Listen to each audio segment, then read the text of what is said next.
I had just finished a long week and decided to spend the weekend at my lake cabin quiet, peaceful, tucked away in the pines. It's been in my family for years, and I go there whenever I need to disconnect. Nothing fancy, just a little A-frame. By the water with a porch swing, a fishing rod, and the kind of silence you can't find in the city. But apparently, peace isn't allowed when you have a neighbor like Karen. She stormed up the hill before I'd even finished my morning coffee. Clipboard in one hand, phone in the other. "You can't be here," she snapped. "This property's not approved for overnight stays. I'm calling the HOA and the sheriff." I barely had time to ask what she was talking about before she was already dialing. No conversation, no curiosity, just assumptions. It was clear she didn't recognize me and, honestly, I didn't expect her to. I wasn't in uniform. I wasn't driving an official vehicle. Just me, some sweatpants, and a quiet weekend. But what Karen didn't know is that I'm not just some weekend guest. I own the land. I built most of that cabin with my own hands. And, more importantly, I oversee the department that she just called on me. So when the officers pulled up and stepped out of their cruiser, Karen's whole attitude shifted. But nothing prepared her for what happened when one of them walked over, saluted, and called me Chief. Karen's face went pale the moment the officer addressed me.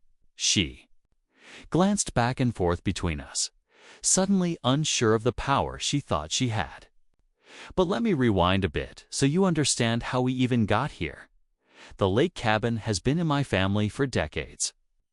My grandfather built it after retiring from service, and it's always been a private escape for us. No flashy renovations, just a cozy place by the water. When the HOA was formed years ago by newer residents looking to beautify the area, most of the longtime owners, like myself, didn't pay them much attention. We were grandfathered in literally. Our property isn't subject to their rules. But apparently, Karen didn't do her homework. She had moved in only a few months ago and immediately started patrolling the neighborhood like it was her full-time job.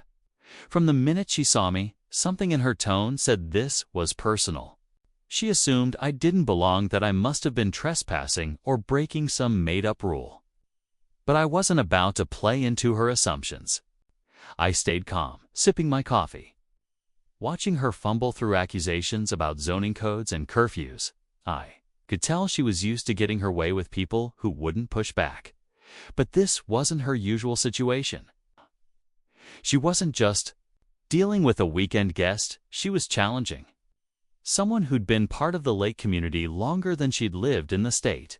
And the best part? She still had no idea just how far she'd overstepped. Karen didn't just call the cops. That morning she went around to the other neighbors first, trying to stir them up against me. I overheard her saying things like, "He's squatting, and I don't feel safe with him here." One of the older residents, Mr. Halverson, tried to correct her, telling her my family had owned that cabin long before her house was even built. But she brushed him off like he didn't matter.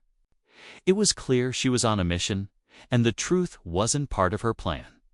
When the deputy arrived, I was sitting on the porch, going through some paperwork for the cabin's roof repairs. Karen marched right up to him before he even got out of the car, pointing at me and demanding he take action. Her voice echoed through the trees, loud and full of fake outrage. But something shifted the moment the deputy made eye contact with me's posture relaxed, his tone changed. He knew who I was.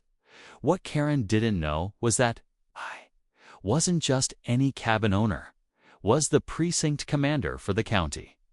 I'd met that deputy at more than a few briefings, and we'd worked together on several search and rescue ops around the lake. Still, I didn't say anything right away.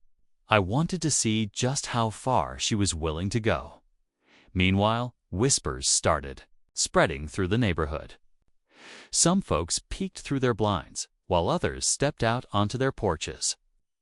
Watching it all unfold like a slow-burning wildfire, Karen didn't let up.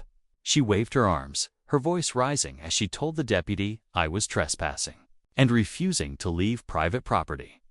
She even claimed I'd broken into the cabin, which was absurd. My name was literally on the deed. But I still hadn't said a word. I stood quietly, watching her dig herself deeper. The deputy stayed calm, jotting notes, glancing at me now and then with this look that said, "Asterisk, you good." I gave him the smallest nod. We both knew where this was going, but Karen didn't.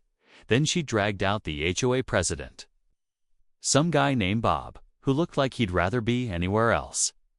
Karen pressured him to enforce the bylaws and make an example. Bob mumbled something about overnight guests needing permits, but he clearly wasn't sure of anything. I could tell he felt the tension, but didn't want to pick sides. Least not yet. At this point, a few other neighbors started gathering near the road, curious about the commotion. One of them, a retired firefighter named Lena, walked over and said, "That cabin's been in his family for decades." "What are you even doing, Karen?" But Karen shot her a glare and doubled down, turning back to the deputy and demanding an arrest. That's when the tension snapped. The deputy took a deep breath, stepped toward me, and finally asked, "Sir, do you have any ID on you?" I pulled it out slowly, my precinct badge resting right on top. The moment the badge flashed, everything went quiet. Karen froze, her mouth half open like she had something to say, but forgot how words worked. The deputy gave a small nod of recognition, then turned back to her with a different kind of tone, measured, firmer. "Ma'am," he said, "this gentleman isn't trespassing. He's the owner of this cabin and also the commander of our county precinct." But instead of backing off, Karen did something no one expected. She doubled down. "I don't care who he is," she snapped. "He still needs to follow the HOA rules. No overnight stays without written approval. That's what the bylaws say, and if the county can't enforce it, then we'll take this to civil court." Now that was interesting. The crowd stirred. "Bob." The HOA president looked visibly uncomfortable, but Karen wasn't done. She pulled out a manila folder from her oversized tote bag and waved it in the air. "This," she said, "is a zoning map with updated boundaries. This property falls under our HOA oversight now. It was reviewed last quarter and passed." The deputy raised an eyebrow, stepped forward and took a look, one glance, and I could already tell something was off. The boundary lines didn't match what the county had on record, and whoever drew them up had conveniently shifted them just enough to loop my cabin into HOA territory. It wasn't just an accusation anymore. It looked like someone had forged documents. And the real story was just beginning. I looked at the zoning map Karen held like it was her golden ticket, then calmly reached into my truck and pulled out a rolled-up copy of the official county Servitha, one I kept for moments exactly like this. "Let's compare," I said, laying it out on the tailgate. The deputy leaned in, and even Bob, now sweating, took a few cautious steps closer. Within seconds, the differences were obvious. Karen's version had boundary lines shifted just enough to claim several properties that had never been under HOA authority, including mine. The colors were slightly off, and the formatting didn't match the official records.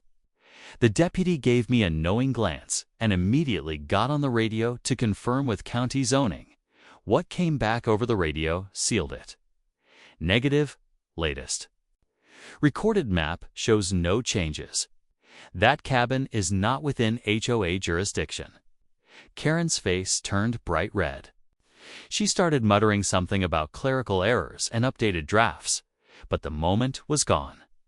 Bob stepped forward, finally speaking with a bit of a spine. "Karen, did you submit that map to the board without approval?" She didn't answer, and then came the twist. The deputy, still looking at the forged map, spotted something ADA signature at the bottom. "This signature, that's Councilman Reeves. He resigned last year," which meant the document wasn't just wrong, it was intentionally altered. I turned to Karen calmly. "You didn't just make a scene. You might have committed fraud." Her silence said everything. Karen stood there, speechless, her confidence crumbling as the reality of her forged documents sank in. The deputy didn't need to say much after that. He folded the phony map, carefully placed it in an evidence bag, and let Karen know that the county would be following up. She didn't argue, just turned slowly and walked back toward her golf cart, not saying a word. Bob gave me an apologetic nod before quietly trailing after her. With the confrontation behind me, I finally got to enjoy the quiet of my lake cabin. A few neighbors who had seen the commotion came by later that evening, offering support and sharing their own frustrations with the HOA. Turns out, Karen had been overstepping her authority for months, trying to stretch her control over properties that were never part of the association. But now, with the fraudulent map exposed, her reign was clearly coming to an end. In the days that followed, the county launched a formal investigation into the HOA board. Bob resigned quietly, and several members came forward, admitting they had no idea Karen had submitted altered documents. My identity as a precinct chief had made a lasting impression, not because of the title, but because I stood up calmly and confidently when it mattered most.